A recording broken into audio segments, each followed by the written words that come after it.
Bonjour à toutes et à tous et bienvenue en notre compagnie en ce début de semaine, lundi 23 avril, ensemble sur Grand Littoral TV.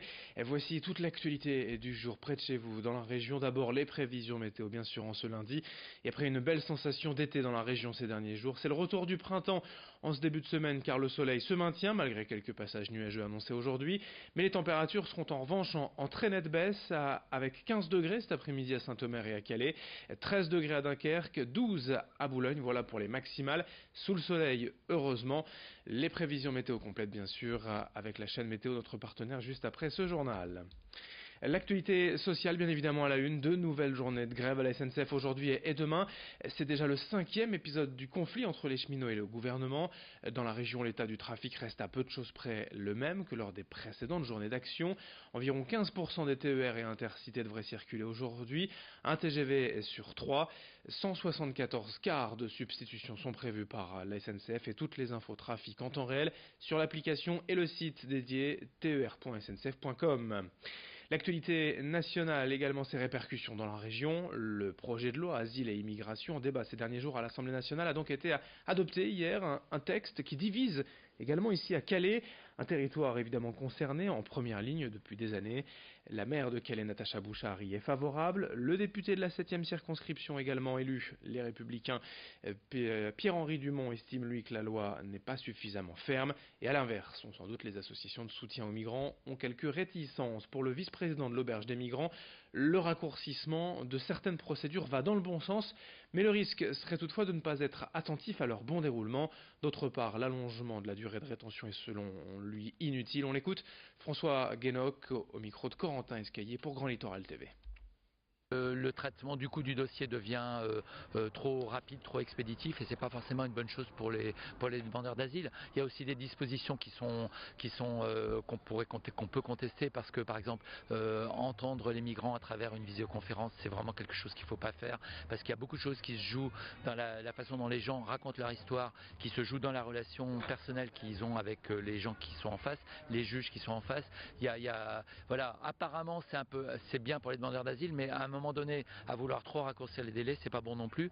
Et il ne faut pas oublier aussi qu'un des principaux problèmes qui existe aujourd'hui, qui n'est pas abordé par ce projet de loi, c'est le délai beaucoup trop long entre le moment où la personne demande son rendez-vous en préfecture et la date de ce rendez-vous. Aujourd'hui, on est à peu près à 3 mois. Donc il y a déjà 3 mois où les gens vivent dans la rue et ça, c'est beaucoup trop long. Dans l'actualité régionale du week-end, on enchaîne avec ces belles images de la première édition du Nord Trail Mont-de-Flandre. C'était hier au départ et à l'arrivée de Bailleul. 3 distances pour cette nouvelle épreuve, 80, 42 et 25 km, le tout sous un soleil radieux et des températures difficiles à supporter tout de même pour les organismes. Au total, près de 3000 coureurs ont pris part aux différentes courses et sur les bords des sentiers, ils étaient aussi des milliers à être venus les encourager avec plusieurs animations et festivités tout au long du parcours. Des premiers aux derniers, tous ont apprécié l'ambiance et les paysages flamands, si bien que les organisateurs pensent déjà à la prochaine édition. Brieux-Gorchy était sur place hier matin avec quelques coureurs du 25 km avant le départ. C'est ma première grande distance, entre guillemets, 25. Voilà, c'est une belle petite épreuve là, pour bien commencer le trail, quoi. C'est plus compliqué quand même le trail, hein. Il y a beaucoup plus de dénivelé par rapport à une course sur route, hein. Sur route c'est roulant, c'est facile, le trail c'est plus compliqué. Enfin pour moi, après ça dépend des personnes. Tu te séduis déjà le fait que ma femme va faire avec moi, son premier trail elle aussi.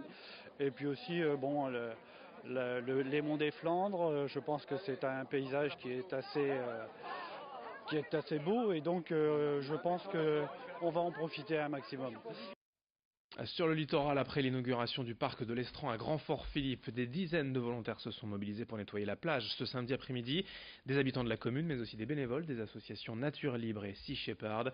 En quelques heures, près de 600 kilos de déchets ont ainsi été ramassés. Du plastique, surtout, des filets de pêche et toutes sortes d'objets rejetés par la mer. Certains parfois dérivant plusieurs milliers de kilomètres avant de s'échouer ici. Ces opérations de nettoyage du littoral ont lieu régulièrement à l'initiative de ces associations pour que nos plages soient belles, mais aussi pour sensibiliser au danger des déchets en mer. Des images à Grand-Fort-Philippe signées Louis Caillé.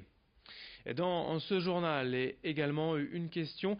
Vous connaissez peut-être les collectionneurs de timbres, les philatélistes, mais connaissez-vous les collectionneurs d'autres produits? les légufrulabellophiles. Ces personnes collectionnent les étiquettes de fruits et légumes et les papiers d'agrumes. On en parle car ce samedi et ce dimanche au foyer Jean Rostand à Coudekerque-Branche avait lieu les 12e rencontres Légufrufolie, des Français, des Belges, des Italiens venus échanger leurs dernières trouvailles et leurs doublons. Il y a des collections par thématique, par pays, des dessins, des motifs, des numéros de téléphone, parfois de véritables œuvres d'art sur ces étiquettes. Il y a désormais des dizaines, voire des centaines de légufrulabellophiles à travers le monde. Certains étaient donc dans la région à Coudekerque-Branche ce week-end.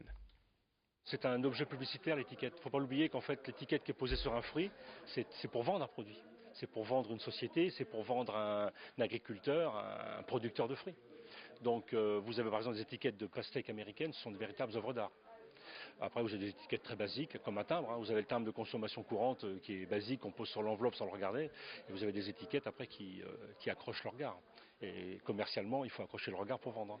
D'ailleurs, beaucoup de producteurs de bananes sont souvent en relation avec des producteurs de dessins animés et mettent des personnages de dessins animés sur les bananes pour faire vendre les bananes, puisque les enfants étant attirés par l'étiquette feront acheter les bananes aux parents.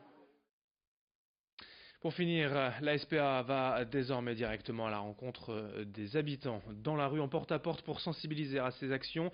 L'objectif principal est d'éveiller les consciences à propos des maltraitances animales en rappelant qu'il faut être sûr de son choix quand on adopte un chien ou un chat afin de pouvoir l'assumer jusqu'au bout. Et bien car avec les beaux jours qui reviennent, c'est aussi la triste période des abandons. La SPA cherche aussi à récolter des dons car c'est une association, évidemment elle ne survit que grâce à la générosité du public. Cette semaine, les bénévoles de la SPA seront donc sur le littoral à Berck, à Boulogne, Calais, Dunkerque et à Saint-Omer. Explication au micro de Xavier Silly. Il n'y a pas de petits dons. Donc ça peut être effectivement, comme vous le dites, 5 euros, 10 euros. Alors il faut savoir que c'est déductible des impôts, pour ceux qui paient des impôts. Donc voilà, ça c'est, on peut avoir des reçus fiscaux et une partie déductible des impôts. Donc c'est quand même intéressant. Et donc forcément, plus on fait des gros dons, plus on peut déduire. Mais effectivement, il n'y a pas de petits dons. Et on peut aussi tout simplement venir nous rencontrer dans nos refuges pour des actions bénévoles. C'est aussi prendre du temps pour la cause animale et voilà, ça peut être aussi une autre façon de nous aider. Donc l'argent, l'action bénévole et le soutien et le relais en fait de nos actions de sensibilisation. Je pense que ça aussi c'est important. Voilà pour ce journal, voilà pour l'actualité locale. Dans un instant à suivre vos prévisions météo. Très belle journée à toutes et à tous, ensemble évidemment sur Grand Littoral TV.